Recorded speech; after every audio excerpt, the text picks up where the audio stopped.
Hello students of Standard 10th. Welcome to DAV Model Public School.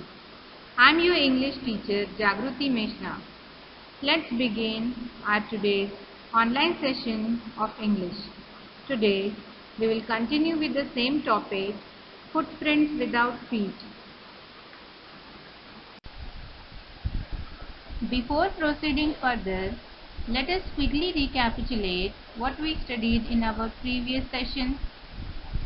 The story is about a scientist named Griffin. He had been discovering ways which could make a man invisible, and he finally swallowed certain drug that made him invisible. He was first noticed by two boys in staircase of a house, where they could just see his footsteps and started following it. They followed it until the footsteps are fainter and cannot be seen. First, as he is feeling cold, he enters a mall for some warmth. After the stores shut down, he decides to wear some warm clothes and eat something. He then falls asleep on a pile of quilts. He then wakes up in the morning when some of the store assistants had seen him and started chasing him. He quickly threw away all the clothes he was wearing and became invisible. Then he started roaming around again without any clothes in the cold winters of London. He then decides to steal clothes from a theatre company, as he knew that he would get something there to cover his face as well. He then steals bandages for his face, dark glasses, false nose, and a hat for covering himself. He then hits the shopkeeper and steals all his money. Soon he realizes that London is too crowded to live there like this. So he decides that he would go to a remote village. He books 2 rooms in an inn at Epping village. He reaches there, and it is very strange for the people of Epping that a stranger with such a weird appearance has come to an inn during the winter season. Dear students, in this lesson you will come across many difficult words. Here are their meanings. Affair, an event or sequence of events of a specific kind or that has previously been referred to. Furious, extremely angry. Peeped, looked quickly and furtively at something, especially through a narrow opening. Sniff, draw up air audibly through the nose to detect a smell, to stop it running, or to express contempt. Leapt, jump or spring a long way to a great height or with great force. Terror, extreme fear. Slam, shut a door, window or lid forcefully and loudly. Moan, make a long, low sound expressing physical or mental suffering. Witchcraft, the practice of magic, especially black magic, the use of spells. Hysterics, a wildly emotion and exaggerate reaction. The landlord of the inn where Griffin stayed, Mrs. Hall, made a lot of efforts to be friendly with Griffin, but he did not want to talk. He clearly told her that his reason for coming to Epping was for peace and quietness, and he did not wish to be disturbed in his work. Also, he told her that an accident had affected his face, due to which he had to cover it. The landlord's wife, Mrs. Hall, expected the new guest was a strange scientist and was ready to excuse his temper and habits, as he had paid her in advance. Then the time came when his money was over and he had no ready cash available for further payment at the inn. He had to pretend that he was waiting for a check which could arrive at any moment. Then something really strange happened in the village. The Clegg man and his wife were awakened by some noises in their study room. When they were coming downstairs, they could hear the sound of money being taken from the Clegg man's desk. The Clegg man held a metal rod in his hand and flung the door open, and as soon as he opened the door, he said, "Surrender," as he thought he had caught the thief. To their surprise, they couldn't see anyone.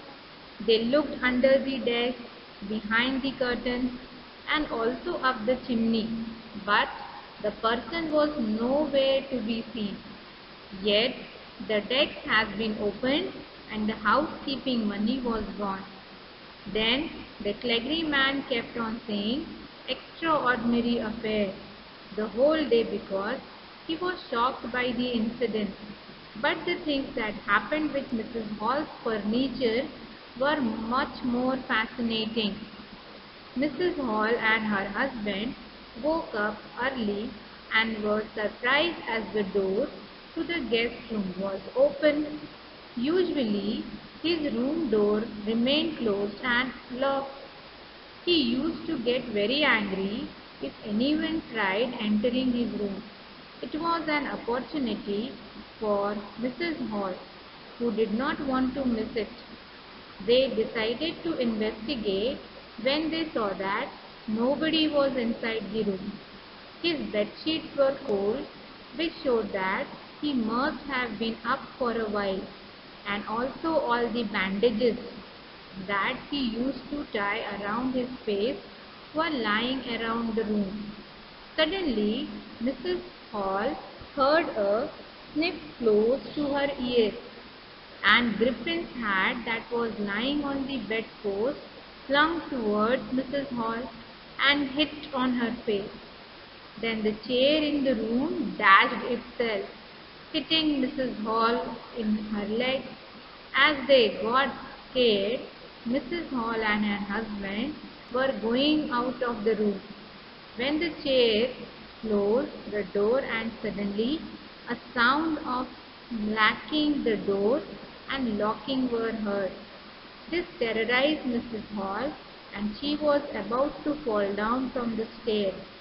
She was convinced of thought that there were spirits in her inn's room and that stranger has caused this to happen. She mourned that her mother used to sit in the chair which hit her leg and thought that now could it rise up against her. The neighbors of Mrs. Hall thought that it was witchcraft that has caused such a thing happen.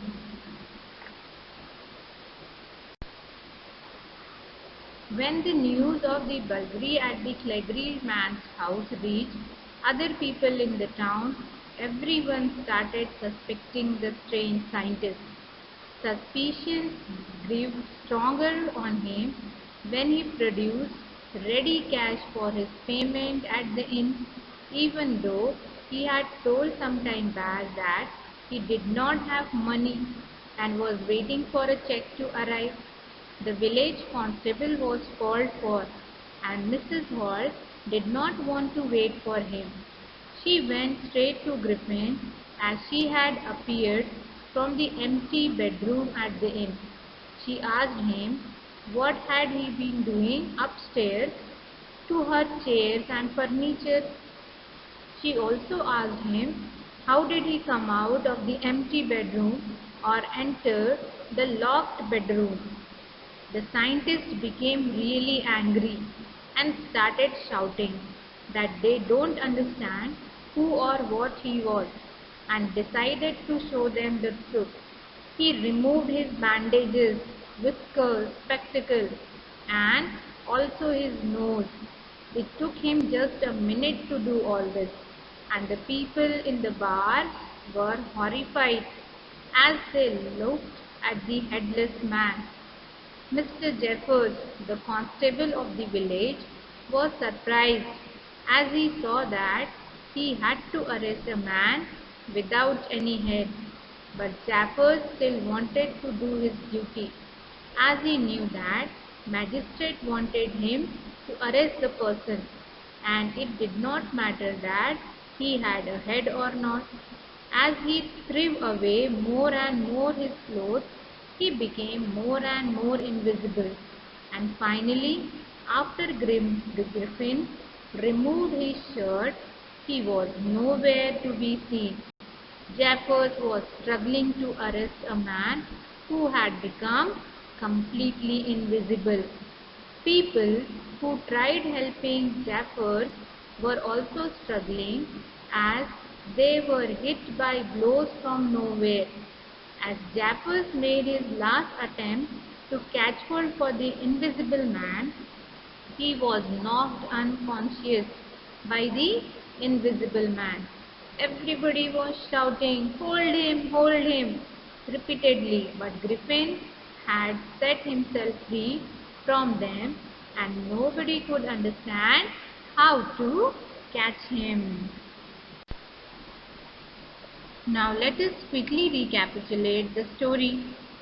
Griffin reaches there, and it is strange for the people of Epping that a stranger with such a weird appearance has come to stay at an inn during the winter season. Once his money is over, he steals from people and also hits the landlord and his wife when they try to check his room in his absence. Then the village constable is asked for help, but before that Mrs. Hall, the wife of the landlord, asks him questions regarding who he is and what he did to her furniture. This makes him really furious, means angry, and he decides to show her who he really is. The people then sees a headless man, and Mr. Jeffers, the constable, also finds out that he would have to arrest a man who does not have a head. They are unable to catch Griffin as he removes all his clothes and becomes invisible. He even knocks out Jeffers as he tries to catch him. Dear students, now based on our today's topic, here is a short assignment for you. Have a nice day. Thank you.